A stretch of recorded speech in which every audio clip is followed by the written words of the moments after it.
Coucou la famille, bienvenue sur la chaîne. Heureux de vous retrouver aujourd'hui pour une nouvelle vidéo. Bien sûr, avant de rentrer dans le vif du sujet, j'invite tous ceux et celles qui m'ont le contenu à liker et à partager la vidéo avec votre entourage. Sur ce, revenons sur cette saison extraordinaire de la part du Real Madrid. L'heure du bilan est arrivée et comment vous dire que nous avons vécu tout simplement une saison historique. Pour moi, une saison qui restera dans les annales. Parce qu'on ne va pas oublier qu'en début de saison, je pense qu'il n'y a personne, je dis bien personne, qui voyait le Real atteindre ce niveau-là. Une efficacité de tous les instants. Une défaite sur une saison en Liga. Une défaite, c'est l'Atlético.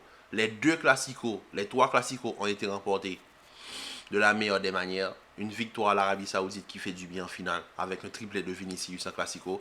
Une campagne de Ligue des Champions mémorable comme celle de 2022 où Karim Benzema remporte le Ballon d'Or à la fin et que le Real termine la saison de la meilleure des manières. Encore une fois, cette saison, on l'a fait. En début de saison, on se rappelle tous, lorsqu'on faisait le bilan du mercato, on se disait tous que le Real Madrid, voilà quoi, ce mercato nous avait laissé un petit goût d'amertume. On se disait qu'il y avait quelque chose qui n'allait pas, qui n'allait pas dans notre sens. Parce que nous, on se disait qu'il fallait obligatoirement remplacer Benzema, et je ne vais pas vous mentir. Voilà quoi, moi vous savez, je me suis énormément battu pour le recrutement d'Harry Kane. Mais bon, le board de direction a décidé de ne pas recruter et décidé de faire confiance à ce groupe. Parce que comme je l'ai dit, le Real Madrid n'était pas forcément dans l'optique de dépenser énormément. Le Real Madrid dépense, oui, mais dépense intelligemment. À la différence de certains clubs, le Real Madrid n'est pas dans l'optique de dépenser à coups de centaines de millions à chaque mercato.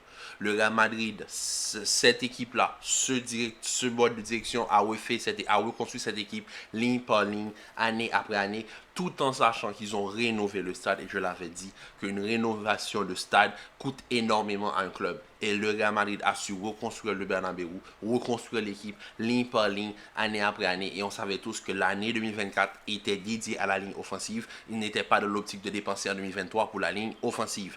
Donc qu'est-ce qu'ils ont fait? Ils ont fait confiance à ce groupe parce que Rooney Calafat et Florentino Pérez, ils l'ont dit en conférence de presse. Je pense ça fait quand même quelques années que le Real disait que c'est pas une question d'argent, c'est pas une question de dépense, c'est une question surtout de qualité. Il y a de l'argent, mais il n'y a pas de joueurs. Parce que prenons par exemple sur la ligne offensive, si tu regardes le marché des transferts actuellement, tu cherches un numéro 9, à part Erling Haaland, quel autre attaquant tu vois qui est qualitatif pour le Real Madrid? Il y a Erling Haaland, oui, et Kylian Mbappé, qui n'est même pas un numéro 9, qui est plus un ailier. Donc, il y a qui? Il y a Darwin Nunez. Darwin Nunez qu'on connaît plus pour cette qualité technique, mais sa qualité de finition laisse à désirer. On va pas se mentir. En plus de ça, quand on regarde le football, c'est surtout les ailiers qui deviennent des buteurs. Comme par exemple Mossala, par exemple cette saison avec Phil Foden, avec Arsenal, avec Bukayo Saka, avec Manchester United, avec Rashford. Donc forcément, il n'y a pas de numéro 9. Donc le Real Madrid n'était pas dans l'optique de dépenser. Donc ils ont fait confiance à ce groupe. Et franchement, ils ont eu raison. Parce qu'en début de saison, on va commencer par analyser la première partie de saison jusqu'au mois de décembre. On va pas se mentir, c'était un casse-tête. Ils nous ont forcé à accepter le 4-1-2-1-2, ce qui n'était pas forcément dans l'optique de plaire, surtout au niveau du spectacle, c'était surtout au niveau de l'efficacité, parce qu'il fallait amener ce surplus au niveau du milieu de terrain. Et franchement, moi, pour avoir critiqué ce système toute l'année, surtout la première partie de l'année, je dois quand même m'excuser par rapport à Ancelotti, parce que je pense qu'avec ce système-là, on a finalement trouvé une porte de sortie au niveau de la saison. Parce que on se rappelle, le dispositif lors du match de l'Atlético, il vient avec Bellingham en tant qu'attaquant de pointe. J'avais pas compris au fait ce qu'il voulait faire. Et c'est la seule défaite de la saison. Donc c'est juste pour vous dire qu'en première partie de saison, on avait tous des doutes par rapport au Real Madrid. Maintenant, suite à la phase de poule, on a atteint les quarts de finale, on a joué la Super Coupe d'Espagne, on a vu comment l'effectif évolue, on a vu toutes les blessures avec Vinicius qui a été absent, qui est revenu, qui est reblessé, qui est absent, Bellingham qui s'est blessé à l'épaule, Brahim Diaz qui s'est aussi blessé à l'épaule. On se dit que à la bas tu le perds encore une fois, Militao n'arrive pas à revenir, Courtois se reblesse dans l'autre jambe. Tu te dis mais là, comment on va faire au fait? Et là c'était le moment où il fallait douter. Et on a douté et l'équipe a performé. Franchement, l'équipe a performé. Rodrigo a pu trouver ses marques sur le côté gauche. Vinicius a transformé son jeu de retour de blessure en revenant presque plus qu'en étant un attaquant de pointe. Ocelou a su se remettre un petit peu en confiance. Brahim Diaz a su prendre la lumière quand il fallait prendre la lumière. Le milieu de terrain a su gérer. Tchouaméni a explosé. Kamavinga a confirmé. Valverde a encore brillé. Donc comment vous dire que la saison a été mitigée? En première partie de saison, on doutait. En deuxième partie de saison, on s'est dit, il faut leur faire confiance parce que cette équipe-là peut réaliser de grandes choses. Et qu'est-ce qu'ils ont fait? Ils ont fait une saison exceptionnelle où ils remportent la Liga. La défaite en Coupe du Roi, c'est en prolongation face à l'Atlético. Pour moi, c'est pas une surprise. Ensuite, on fait une campagne de Ligue des Champions. Mais je vous le dis, une campagne de Ligue des Champions où on ne perd pas un match. Total respect à ce groupe. Mais moi, surtout, il y a des joueurs qui ont su briller. Et pour moi, je pense que est-ce qu'on peut considérer qu'il y a un flop dans cette équipe? Pour moi, non. Pour moi, tout le monde a eu sa carte à jouer, même en fin de saison. Arda Güler a eu sa carte à jouer lors du match de la Real Sociedad où il nous ramène les 3 points décisifs pour le titre de la Liga. Brahim Diaz a eu sa carte à jouer toute la saison, il l'a fait. Ocelou, pareil. Bellingham et Vinicius, Rodrigo, pour moi, ils ont rempli leur rôle à la perfection. Seulement, Rodrigo, pour moi, Rodrigo, il a fait une plutôt bonne saison, mais pour moi, Rodrigo aurait pu mieux faire. Pour moi, c'est le seul petit joueur, le joueur que je ne vais pas forcément critiquer, mais je pense que Rodrigo aurait pu mieux faire par rapport à tout ce qu'on connaît de Rodrigo. On sait ce que Rodrigo peut apporter sur un terrain de football. Rodrigo, il a été valcandé toute la saison, parfois à droite, parfois dans l'axe, parfois à gauche. C'était le joueur qu'il fallait placer sur le terrain. Et en fin de saison, on a pu le placer sur le côté gauche. Et on a vu tout le bien que Rodrigo apporte quand il est sur le côté gauche.